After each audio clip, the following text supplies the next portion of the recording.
2024 లేదా 25లో డిగ్రీ లేదా బీటెక్ చదివారా? సాఫ్ట్‌వేర్ జాబ్ కోసం ఎదురు చూస్తున్నారా? అయితే కోడ్ జ్ఞాన్ 100 డేస్ కోర్సులో చేరండి. జాబ్ సాధించండి.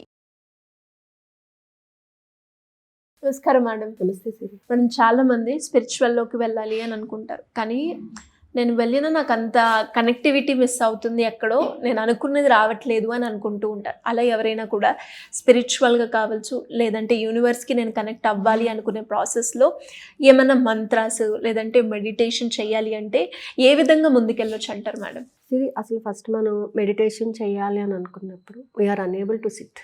Highly impossible. ఎందుకంటే మన మైండ్లో నెంబర్ ఆఫ్ థింగ్స్, మన కమిట్మెంట్స్, మన ఫ్యామిలీ ఇష్యూస్, బయట మనకు సొసైటీలో జరిగేవి కానీ అన్నీ కూడా మనిషి ఎప్పుడైతే కామ్గా కూర్చుంటాడో అన్నీ అలా చుట్టుముట్టేస్తుంటాయి. ఈ నేపథ్యంలో మనల్ని మనం మర్చిపోతాం ఒక్కోసారి. మనం ఏం చెయ్యాలి, మనం ఫర్దర్గా ఏం స్టెప్ వేయాలి అనేది కూడా మనం మర్చిపోతూ ఉంటాం. ఏ పని చేసినా అలా తాత్కాలికంగా కంప్లీట్ చేసేసి వచ్చేస్తూ ఉంటాం. ఒక మెకానికల్ లైఫ్ని లీడ్ చేసేస్తుంటాం. But end of the day, end of the month వచ్చేటప్పటికి మనకి ఏమనిపిస్తుంది? Life is boring, mechanical life అయిపోయింది. లేచామా, తిన్నామా, వచ్చామా, వెళ్ళామా, పడుకున్నామా, మళ్ళీ డే స్టార్ట్ అయిపోయింది. No happiness, routine life. మరి ఈ రొటీన్ లైఫ్లోని మన గురించి మనం కొంచెం సేపు ఆలోచించి మనకు కావాల్సిన విధంగా మన హ్యాపీనెస్ని పొందాలి అని అనుకోవడంలో ఈ మెడిటేషన్ అనేది ఒక టూల్గా ఉపయోగపడుతుంది అని చాలాసార్లు చెప్పాను. కాసేపు మన గురించి మనం ఒక హ్యాపీనెస్ని క్రియేట్ చేసుకుంటే, రొటీన్ వర్కే, మెకానికల్ వర్కే కాదనట్లేదు, బట్ ఆ మెకానికల్ వర్క్లో కూడా హ్యాపీనెస్ అనేది పొందొచ్చు. ఎలా పొందొచ్చు? రోజు మనం చేసే వాటిలో కూడా ఒక కొత్తదనాన్ని చూసుకుంటూ దానిని కొత్తగా మనం విజన్ చేసుకుంటూ ఉన్నప్పుడు హ్యాపీనెస్ అనేది అనిపిస్తుంది. ఇవాళ మనం కొత్తగా ఆఫీస్కి వెళ్తే మనకు డే ఎలా అయిందో తెలీదు, గడిచిపోతుంది. Today is the first. అసలు ఇవాళ ఎలా జరిగిందో మనకు తెలీదు, హ్యాపీగా జరిగిపోయింది. ఇలా 3 days 4 days బాగుంటుంది. 5th డే వచ్చేటప్పటికి మెకానికల్ లైఫ్ అయిపోయింది, కామన్గా అనేస్తాం. బట్ ఆ 5th డేని కూడా మనము మన ఆలోచనలతో కొత్తగా సృష్టించుకోవచ్చు. దానికి ఉపయోగపడుతుంది మెడిటేషన్. పీస్ఫుల్నెస్ ఏదైతే మనం చేయాలనుకుంటున్నామో, కొంత స్పిరిచువల్గా మనం కనెక్ట్ అవ్వాలి అని అనుకున్నప్పుడు కొన్ని మంత్రాస్ని చాంట్ చేయడం కానీ, గ్రాటిట్యూడ్ని మనం ఎక్స్పోజ్ చేయడం కానీ, ఇప్పటి వరకు నేను ఏదైతే పొందానో దానికి కృతజ్ఞత, ఇకపై నేను పొందుతున్న దానికి కృతజ్ఞత. ఈ కృతజ్ఞత అనేది లైఫ్లో హ్యాపీనెస్ని అలా మన ముందుకు తీసుకొచ్చేస్తుంది. మనకున్న ప్రాబ్లమ్స్ని అలా ఓవర్కమ్ చేయడానికి గ్రాటిట్యూడ్ అనేది, నెక్స్ట్ ఫర్గివ్నెస్ అనేది చాలా ఉపయోగపడతాయి అన్నమాట. గ్రాటిట్యూడ్ ఎక్కడ చెప్తామో అక్కడ మనసులోని భారం తీరిపోతుంది. ఫర్గివ్నెస్ ఎప్పుడైతే చేస్తున్నామో మనసులో బ్లాక్ అయినటువంటి బాధాకరమైన విషయాలు దూరంగా వెళ్ళిపోతాయి. అంటే మనసు ప్రశాంతంగా అయిపోతుంది. శ్వాస మీద ధ్యాస అప్పుడు పెట్టగలుగుతాం. నెంబర్ ఆఫ్ థింగ్స్ మనలో పెట్టేసుకుంటే శ్వాస మీద మనం ధ్యాస పెట్టలేము. అంటే మనకి కావాల్సింది ఏంటి? ఇవాళ మనం వర్క్ చేయడానికి మనకి ఏం కావాలి? మంచి మైండ్ సెట్ కావాలి. మనకు కావాల్సిన కాన్సెప్ట్ మనకు కావాలి. నిన్న జరిగిపోయింది, మొన్న జరిగిపోయింది, ఇవన్నీ నేను తవ్వుకోవడం వలన ఇవాళ విషయాన్ని నేను డిస్టర్బ్ చేస్తాను తప్ప దాన్ని నేను పాజిటివ్గా నేను రిసీవ్ చేసుకోలేను. కరెక్టే కదా అది? మరి వాటిని ఎందుకు వదిలిపెట్టట్లేదు? సో ఒక పావు గంట, ఒక 20 నిమిషాలు శ్వాస మీద ధ్యాస పెట్టి శ్వాసనే గమనిస్తూ, ఈరోజు నాకేం కావాలి? పాజిటివిటీ కావాలి. నా వర్క్ని ఎక్కడ డిస్టర్బ్ అవ్వకుండా చేసుకోవడానికి నాకు పాజిటివిటీ కావాలి. సో ఆ పాజిటివిటీ, ఇవాళ నా వర్క్ చాలా హ్యాపీగా జరిగింది, థ్యాంక్ యూ సో మచ్.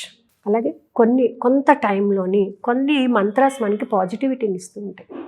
ఆ పాజిటివిటీని ఇచ్చేటటువంటి మంత్రాస్ని మనం చాంట్ చేయడం ద్వారా ఒక 10 నిమిషాలు చేయండి, టైం దొరకకపోతే, లేదా ఒక 5 నిమిషాలు చేయండి. ఓం చాంటింగ్ ఒకటి అందులోని, ఓకే, శ్రీం బ్రిజి అనే మంత్రం ఒకటి అందులోని, అలాగే క్లీం కృష్ణాయ నమః. ఇలా కొన్ని మంత్రాస్ మనం అంటే మనలో ఉన్నటువంటి ఈ నెగిటివ్ ఎమోషన్స్ని, నెగిటివిటీస్ని అన్నిటినీ కూడా బయటికి పంపించేసి gives you the positivity to spend your day happy. ప్రతి వ్యక్తికి ఉంటాయి. ఈ వ్యక్తికి టెన్షన్ లేదు అనే వ్యక్తి ఎవ్వడూ ఉండడు అక్కడ కదా. మరి అంత టెన్షన్లో కూడా హ్యాపీగా మనం గడపాలి అని మనం డిసైడ్ అయినప్పుడు ఆ టెన్షన్స్ అన్నిటిని కాసేపు పక్కన పెట్టేసి మనకి కావాల్సిన దానిని పాజిటివ్గా ఫీల్ చేసుకోవడం అనేది మెయిన్ థింగ్ మనం చేయాలి. అలా చేయకపోతే లైఫ్ అంతా చాలా డిస్ట్రాక్షన్స్ ఫేస్ చేయాల్సి వస్తుంది. ఎప్పుడు కూడా మనము జరిగిపోయినటువంటి ఆ నెగిటివ్స్ని అన్నిటిని క్యారీ ఫార్వర్డ్ చేస్తుంటాం, మన భుజాల మీద వేసుకొని తిరుగుతున్నట్టే ఉంటుంది. అలా తిరగ్గా ఏమవుతుందంటే అవి బరువు ఎక్కువ అవుతాయి, మనం కింద పడిపోతాం. వాటిని అక్కడ వదిలేసి మనం ఏం చెయ్యాలి, మనం హ్యాపీగా ఉండడానికి ఇవాళ నేను ఎలా ఉండాలి, ఇవాళ నేను ఎలా మాట్లాడాలి, ఇవాళ నేను ఏ విధమైనటువంటి వర్క్ చేయాలి, ఈ వర్క్ని నా టైం మేనేజ్మెంట్ ప్రకారంగా నేను ఎలా డిసైడ్ చేసుకోవాలి, అలా చేసి చూడండి. మీకు డే అంతా ఏమవుతుందంటే హ్యాపీగా గడుస్తుంది, ఎక్కడ కూడా స్ట్రెస్ ఫీల్ అయినట్టుగా అనిపించదు. ఒకసారి మార్నింగ్ టైం విజన్ చేసుకోండి, ఇవాళ వర్క్స్ అనేది ఇన్ టైం అనుకున్న దానికన్నా 10 నిమిషాల ముందే అయిపోయినాయి అంటే నాకు కొంత స్పేస్ అనేది దొరికింది, నా కోసం నేను స్పెండ్ చేయడానికి. మన కోసం మనం కొంత టైం పెట్టుకోవాలి. ఆ టైం స్పెండ్ చేసినప్పుడు మన లైఫ్లోని టెన్షన్స్ ఉండదు, స్ట్రెస్ ఉండదు, హ్యాపీగా ఉంటుంది. మనకు కావాల్సింది మనం పాజిటివ్గా రిసీవ్ చేసుకుంటాం. ఈ టెన్షన్స్లో మన దగ్గరికి వచ్చిన దాన్ని కూడా మనం చూడలేము, ఒక్కోసారి వదిలేసుకుంటుంటాం. అరే అప్పుడు అవకాశం వచ్చింది నేను వదులుకున్నాను అనేటటువంటి భావన కూడా కలుగుతుందో సమ్టైమ్స్ మనం ఫీల్ అవుతూ ఉంటాం కూడా. ఇదే రొటీన్లో మంచి అవకాశాలు వచ్చినాయి కూడా నేను వదులుకున్నానే అని ఫీల్ అయిన రోజులు చాలామందికి ఉంటాయి. అలా కాకుండా మనం కొంత స్పేస్ని మన కోసం మనం పెట్టుకున్నప్పుడు మనకు వచ్చే దాని గురించి మనం ఆలోచించాల్సినటువంటి టైం కూడా మనకి దొరుకుతుందన్నమాట. సో స్పిరిచువల్గా వెళ్ళాలన్నా, మనల్ని మనం కంట్రోల్ చేసుకోవాలన్నా, మన ఎమోషన్స్ మన ఆధీనంలో ఉండాలన్నా కూడా ఈ మెడిటేషన్లో మనం కొన్ని మంత్రాలను చాంట్ చేయడం, అలాగే ఓంకారాన్ని చాంట్ చేయడం, ఇలా చేయడం వల్ల ఏమవుతుందంటే బాడీలో చాలా మార్పులు అనేవి జరుగుతూ ఉంటాయి అన్నమాట.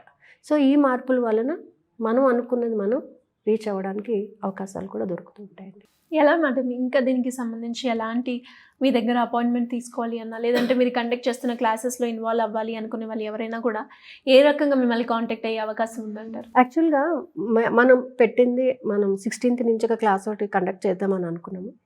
ప్యూర్గా మనీ గురించి, కేవలం మనీ అఫర్మేషన్స్, మనీకి సంబంధించినటువంటి చాంటింగ్స్, మనీని అట్రాక్ట్ చేసేటటువంటి స్విచ్ వర్డ్స్, ఇవి మాత్రమే ఉంటాయండి. అలాగే ఇది combo class. Evening 6:30 to 7:20 is a techniques class and night 10 to 10:40 meditation. అయితే ఇందులో ఏంటండి అని అంటే ప్రతిదీ కూడా మనీకి రిలేటెడ్. మనిషి డబ్బు కావాలి, ప్రతి అవసరం తీర్చుకోవడానికి డబ్బు కావాలి. సో దానిని పొందాలని అంటే ఫస్ట్ పాజిటివ్ మైండ్ సెట్ ఉండాలి. పాజిటివ్గా మాట్లాడగలగాలి, పాజిటివ్గా రాయగలగాలి, పాజిటివ్గా చూడగలగాలి, పాజిటివ్గా అనుభవించగలగాలి, పాజిటివ్గా ఖర్చు పెట్టగలగాలి. ఇచ్చింది ఎలా తీసుకుంటున్నామో ఖర్చు పెట్టేటప్పుడు కూడా అంతే ప్రేమతో ఖర్చు పెట్టడం, ఇవన్నీ కూడా మనం నేర్చుకోవాలి. మనం నేర్చుకోవడానికి మనకి కొంత స్పేస్ అనేది కావాలి. సో మన మైండ్లో ఉన్నటువంటి నెగిటివ్ ఎమోషన్స్, నెగిటివ్ ఫీలింగ్స్, అలాగే మనం క్రియేట్ చేసుకున్నటువంటి కొన్ని నెగిటివ్ బ్లాక్స్ ఉంటాయి. సో ఆ బ్లాక్స్ అన్నిటిని మనం రిమూవ్ చేసుకోవచ్చు. ఈ క్లాసెస్కి అటెండ్ అయిన వాళ్ళకి they will have the full డీటెయిల్గా నేను క్లాస్లో అయితే ఎక్స్ప్లెయిన్ చేయడం జరుగుతుందండి. 16th నుంచి 21 days ఉంటుంది class. Online offline? Online class. So interest ఉన్న వాళ్ళు కింద కాంటాక్ట్ అవుతుందమ్మని కాంటాక్ట్ చేయొచ్చు. Thank you ma'am, thank you so much.